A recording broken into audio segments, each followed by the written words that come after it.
So, there's a tendency among what I might term wannabe woke white people to romanticize the notion of awakening and to paint the idea of this transition of ages which we are partaking in with rainbow glitter and monarch butterflies. But it is not actually so delightfully simplistic, and there are good reasons that the good guys don't just lay out all the fundamental truths of reality for everyone to partake in. The fact of the matter is that delusional ignorance about how reality actually works is one of the only things keeping many humans acting in a manner which society would call sane.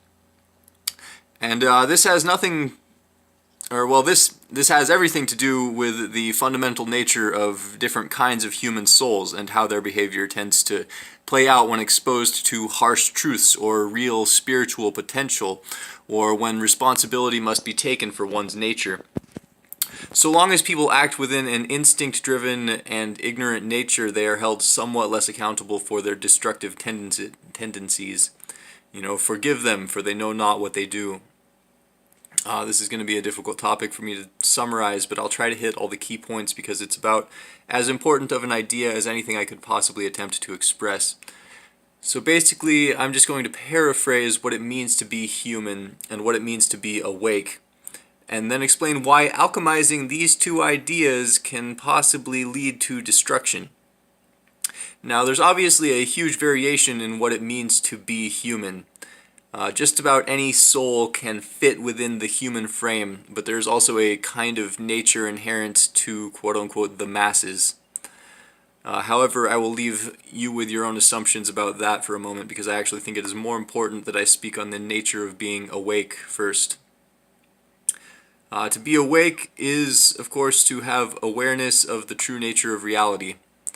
It's not simply to live in love, for there is complexity in how best to love others and self, and there is need to love through harshness, and there are many situations in which forgiveness is not deserved, among other things, so it is primarily just a knowledge of reality.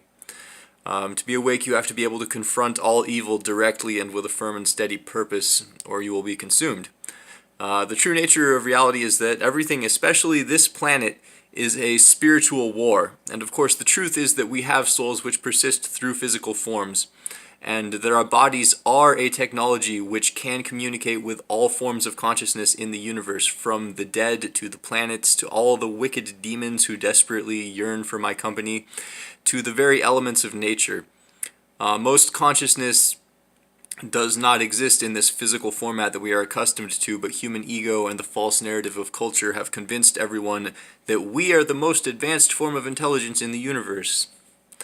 However, if we do the work to open the channels of our souls, it is very obviously apparent that there is vastly more consciousness available to us than simple communication with our species. And once the path is engaged, we can invoke spirits and hear voices, and we know that it's not paranoia, it's just the real nature of things. But how far is that simple awareness from the false narrative of the inverted culture which we're in? It's unacceptable. Furthermore, this planet is the bastion for all wickedness in the universe, and that wickedness gladly consumes the ignorant negativity of humanity. And what will a previously blind human who is beholden only to their biological impulses do with an awareness that their small soul was forged by fallen angels and then fed upon for many, many lifetimes? And that's like the whole nature of their existence. Will they flail aimlessly against the darkness, beating their knuckles against a wall till they're bloody and shattered? Will they give in to despair? Will they embrace some rudimentary form of nihilism? Will they beg the darkness to let them for once taste a tiny fraction of power? The safest instinctual reaction is rejection. Reality is too dramatic. To come to terms with it, people must dig through the agony of their own inability to contemplate ideas, something which directly contradicts the ego-based hedonistic selfishness of our culture. To be awake, you have to know the earth that we live on, and if you can grasp her agony, how are you not going to weep with her? But how can you weep if you believe the false notion that it is stronger to repress your weeping? You know, you got to cut out your own heart so that the soulless shells of your insignificant peers might honor you as a husk among husks. And you got to forgive my harsh words, but to be awake is to see through the nature of simpletons. And do we have the strength to forgive them? To not curse ourselves by bitterly judging them, and to accept that it is their free will to reject all truth. It is their free will to wallow in corruption. Can we respect that and still protect them in other ways? To be awake, we must be aware of all evil, and we must be incorruptible warriors and Valkyries. You don't know how desperately the devil yearns for my company. Though I am invisible to humanity, the legions of the damned know exactly how much benefit I would be to them if I were to join them. How delicious I would be to feast upon. They understand the value of my soul, and they hunger for it. You know, they've been at my throat ever since I was born here, and they have slowed down my mission, and I will be held accountable for my own inability to persevere. And I will be held accountable for my misguided anger, and I will be held accountable for everything I have said which has been misinterpreted. But I would rather be held accountable than ever abandon my post on the watchtower. So, I guess I've gotten a little bit vague and metaphorical here and there. But hopefully I was close enough to the main points that the ideas got across. Awakening isn't about a magical solar flare that immediately reminds everyone how cool love is. It's about realizing that many of us have been hostages in a war, and that it's up to us to elevate the fabric of our souls so that we stand sovereign alongside divine righteousness itself. And that is not something that everyone is capable of. It is very difficult and painful work. I guess for the last bit of my message here, I feel the urge to talk about myself briefly, and my own process of attempting to expand perceptual potential.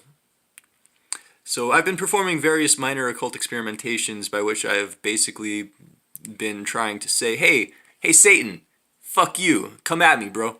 And I would not recommend other people necessarily approach the forces of hell in a similar manner. But I have a certain overconfidence in the core foundation of my soul, which thinks, though I have stumbled and faltered many times in my life in this world is very painful, I'm still forged from the flaming swords of archangels, and nothing may truly corrupt my core essence without my consent. So I'm just like, hey, hashtag waste Satan's time 2019. I dare you to send any of your imps at my sanctuary, because the best you can do is help remind me how to fight these kinds of fights, because I didn't really get a manual when I was reborn down here at this crucial time juncture. So I've got to relearn things by experience, and I am way behind schedule. And I've somewhat succeeded to a certain extent. I am very aware of spiritual forces surrounding me and periodically contacting my dreams, since I can't fully open my astral ears when I sense them around me yet.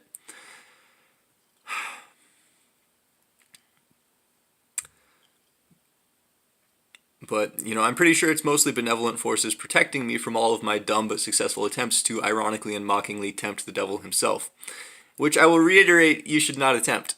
I am just childishly exploiting privileges which I earned in past iterations of my soul when I was a much better saint than I have been in this lifetime.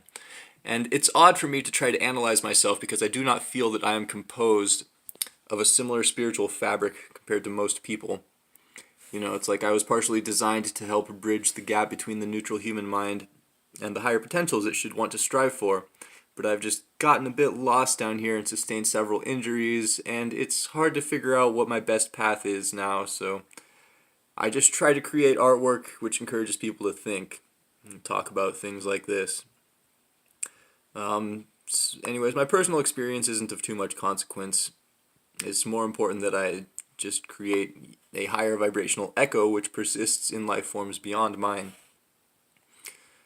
So, back to the idea of awakening. I will reiterate that one of the most important aspects of awakening is acquiring sovereignty over your will, such that you know that you stand with righteousness and you are not a mere product of your environment or subject to profane temptations, which will always be right behind you, gnawing at your heels. If you can communicate with yourself and really ask yourself where your perception needs to be, enable that no other soul may cause you spiritual harm, the pathwork that you need to accomplish will be gradually revealed, step by step. Finding that pure understanding of yourself and desiring to find that pure understanding is one of the keys, and I could probably seriously elaborate on that individual process, but I think I've gone on for long enough at this point. So if you have any questions about any of this, feel free to leave them in the comments. And as always, blessings and curses to all those who deserve them. And say hello to Sam the cat. This cat is Buddha incarnate in cat form. He's a good cat.